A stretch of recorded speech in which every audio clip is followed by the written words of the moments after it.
Welcome to Animal Magic with Jay Snodgrass. Today's topic is fire.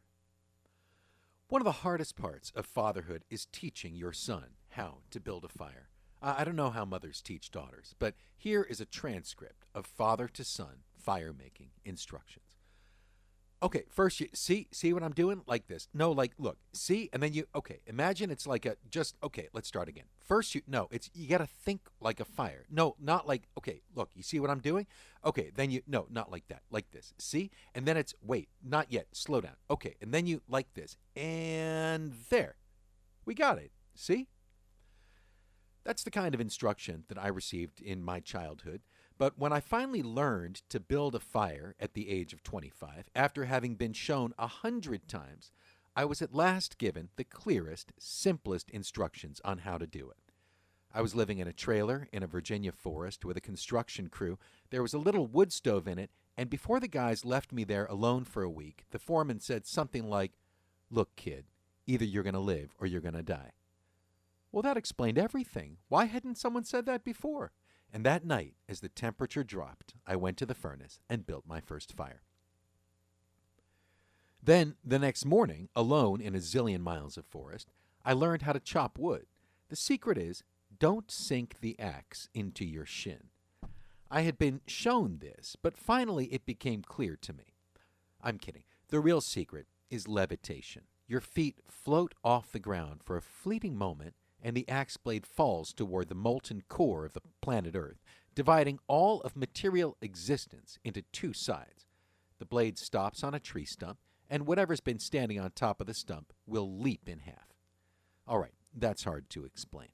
I haven't taught my son how to chop wood yet. Maybe the secret is that you've got to learn it from someone else's dad, because your own father will never put that axe in your hand. A campfire. Elizabeth calls it jungle TV, now in its 500,000th season, and I gotta say, it is still entertaining, relevant, and mesmerizing. Every summer, I take the kids camping where Wi-Fi and Netflix and news updates can't find us, and the fire is the star of the show.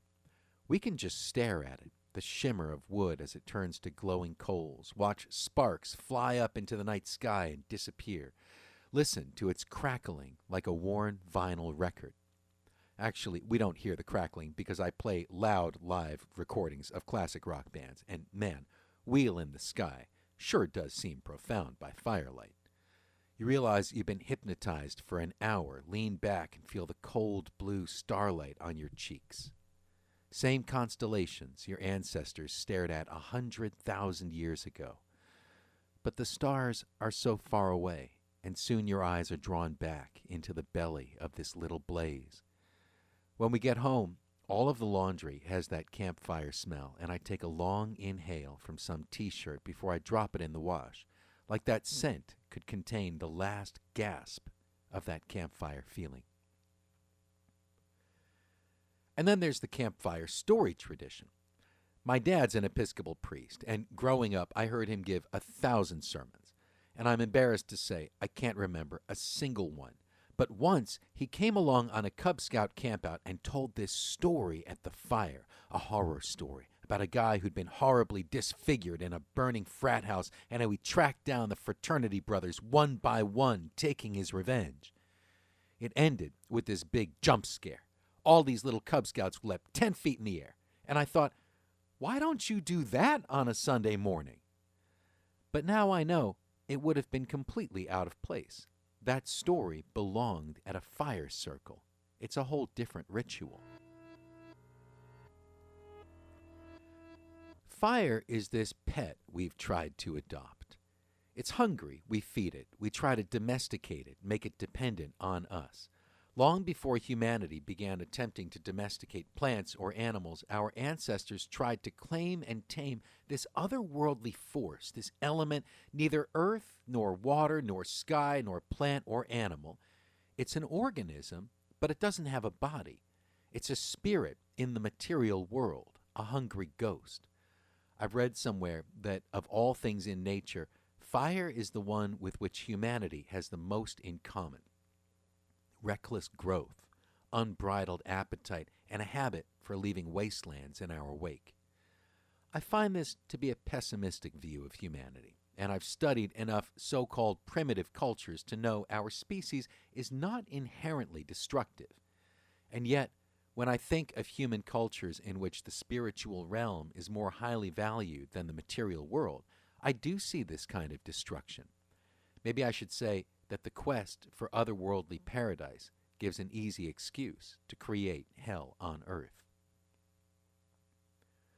When we talk about humanity's development from fear of fire to use of fire to the ability to make fire, fire was a spirit, destructive and uncontrollable. Then it was a magic wielded by a few.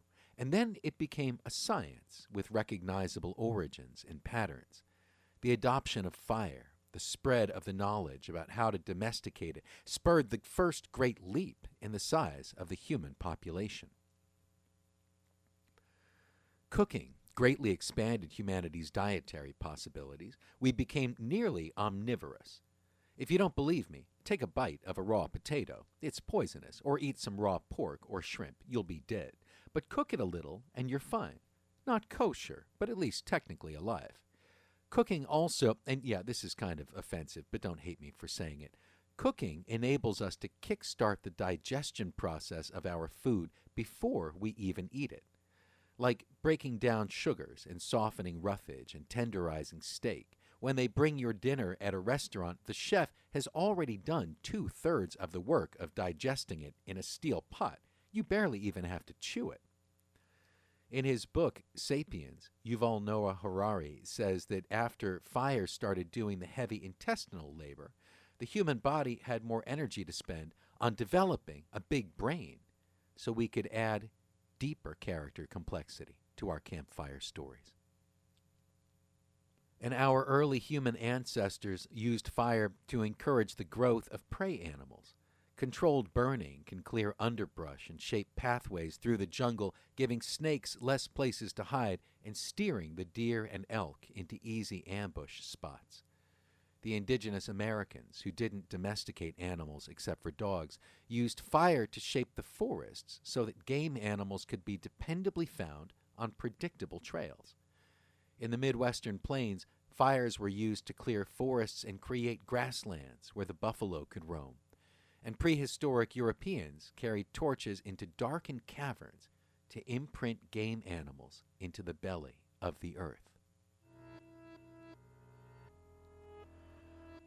When I was young, I heard about, quote, cave art and imagined Cro-Magnon painters or Cro-Mantics or whatever trying to lure lovely Neanderthal redheads into their man caves to see some new highbrow masterpiece in a lowbrow world. But the idea of a cavern as an art gallery with track lighting and parasites and slimy, cold-blooded invertebrates, by which I mean critics, that's not the Neolithic underground art scene at all. A lot of these prehistoric etchings are carved in deep caverns where there is no natural light. You needed a torch to get in and enough torch to find your way out. The images can be remarkably accurate, but they're not just textbooks or manuals. If they were instructional, they wouldn't be so deep in the tunnel. Journeying into this cavern, the womb of the earth, from which the animals were supposedly born, and retracing those creature shapes in the deep walls was necessary, fertilizing the land to produce the animals. In this set of beliefs, the hunter is dependent on the animals, and the animals are dependent on the people's spiritual magic. We're very fortunate today that we don't need to crawl through dank rock with torches to see these cave etchings. They're all online, well lit, in the heated comfort of our homes. But if we viewed them by torchlight, the natural flash and flicker of flame would give them a supernatural glow and movement. Torchlight would make the images alive, pulsing with anima, spirit, in a way that we can't see on a screen. The dancing shadow of the viewer could even interact with this spirit creature. These cave etchings are the oldest known traces of human religion, and based on commonalities in different religions, we could almost say that in the beginning there was one human religion, a religion of wonder and abundance, but also a religion of heat and fire. Fire is part of every religion in the world today. Bonfires, chalices, torches, oil lamps, candles. The fire is a portal between the material world and the spirit world. You can watch a living thing, like a tree limb or the hot dog that fell off someone's stick, turn to dust. The sizzling sounds like a spirit escaping. And don't ask what spirits lurk in a hot dog. Something that had mass and weight and liquid is now powder. Some element of it is drifting off into the sky and then vanishes. The Iroquois say that tobacco leaves picked just before a thunderstorm, when thrown into a fire, will produce a dancing smoke, and the Creator wants to see this dance. They also say if you burn a white basket at midwinter time, the smoke will rise up and become a spirit dog to keep the Creator company. The center of a Midwestern Sioux teepee village was the community fire. And when the time came to roll up the tents and move the village, fire keepers carried lanterns made of wood and leather fed by dry grass. Remember, no glass, metal, or oil. You had to keep this little flame alive on a 10-mile march. And when the next village location was found, you used it to relight the central fire. Then, as teepees were reconstructed in a circle, coals from this community flame were used to light the fires of individual households. So every family in the village had a fire, but they were all extensions of this one fire that had been burning continuously, relocated from place to place for generations. Coals from this community flame were used to light the ceremonial pipe so that the gift of tobacco could travel. A plant rooted in the ground transforms into an incense that can rise to Wakantanka, the great mysterious power in the sky. Joseph Epes Brown observed that when filling the pipe with tobacco, each sliver of leaf represented some element of the natural world. One single sliver represented the person holding the pipe, until all of the universe is contained in this stone bowl. The flame, he says, is like Wakantanka, the great spirit which flows through all things like fire through dry leaves, and all things are transformed into one thing, a sliver dancing upward on the wind. The message is that all living things are related. We carry life energy, we glow with it, and then we are all the same, ash and smoke. A moment ago I mentioned that somewhere I'd read that humanity was like a forest fire spreading out of control, turning everything to dust. But I like this other image better, that a human being is a keeper of the spark of life. We carry it within us, and then it returns to the earth and sky. The rekindling of all village fires from a single flame was also practiced in pagan northern Europe each year on the 1st of May to celebrate Beltane in honor of the solar fire deity. House fires were doused and a towering blaze lit in the center of the community.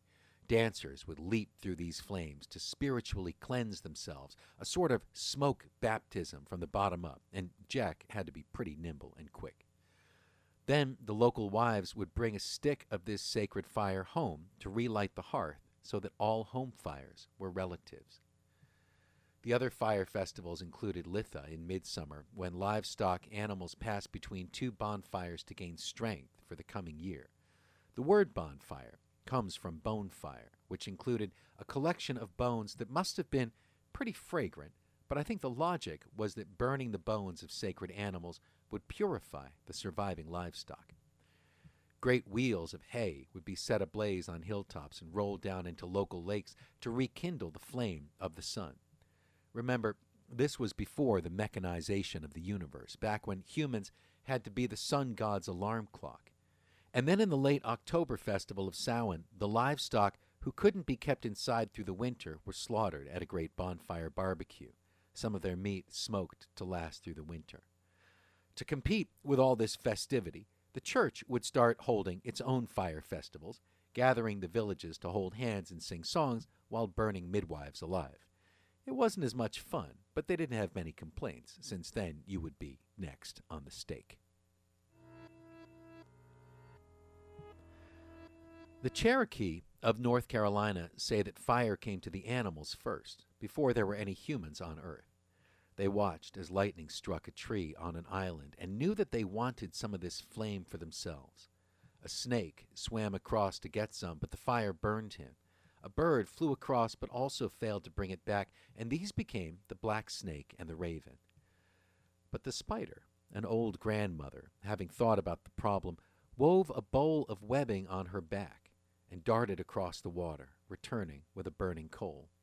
This is how the animals got fire, but it's also how they learn about tools and creative problem solving. And then humans learn this from the animals. In Greek mythology, it's the Titan, Prometheus, who steals fire from the gods and shares its secret with humanity, and the gods are furious because they fear that this will give humanity too much power and make people less dependent on the gods. So Prometheus was punished.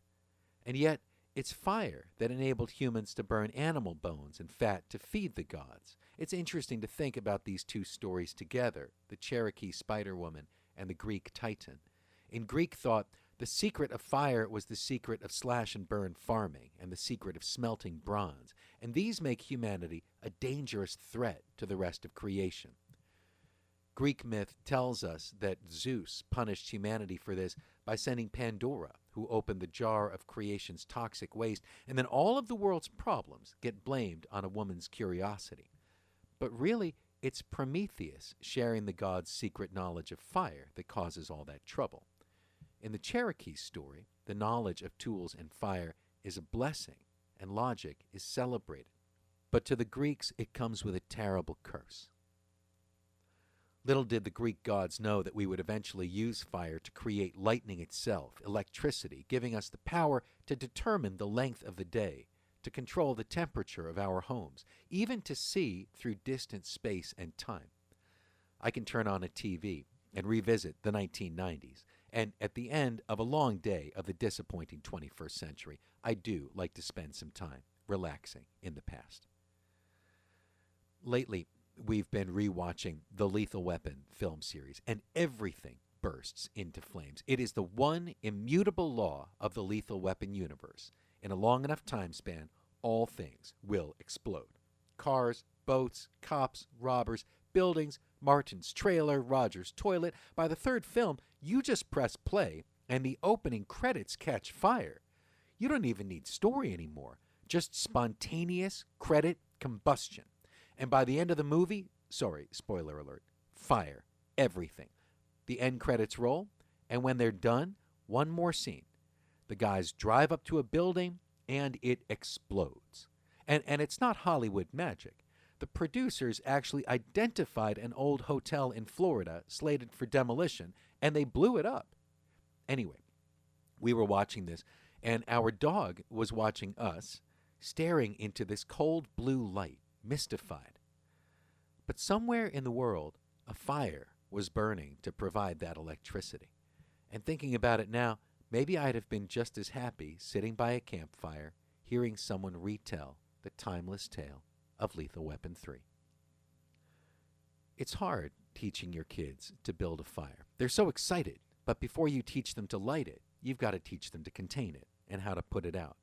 You've got to teach them that we don't need to be terrified of fire, but we do need to respect it. Flame is a tool. We use it. It's our favorite toy. We play with it. I tell my kids, don't play with fire, but I love to play with fire. It's an entity. We try to tame it, but all fire is wildfire. We'll never fully control it. Sometimes we fight it. Sometimes we lose. I've been hearing these horror stories of wildfires lately. And when I do, I wonder, didn't we get this under control 500,000 years ago? No, we'll never fully master it.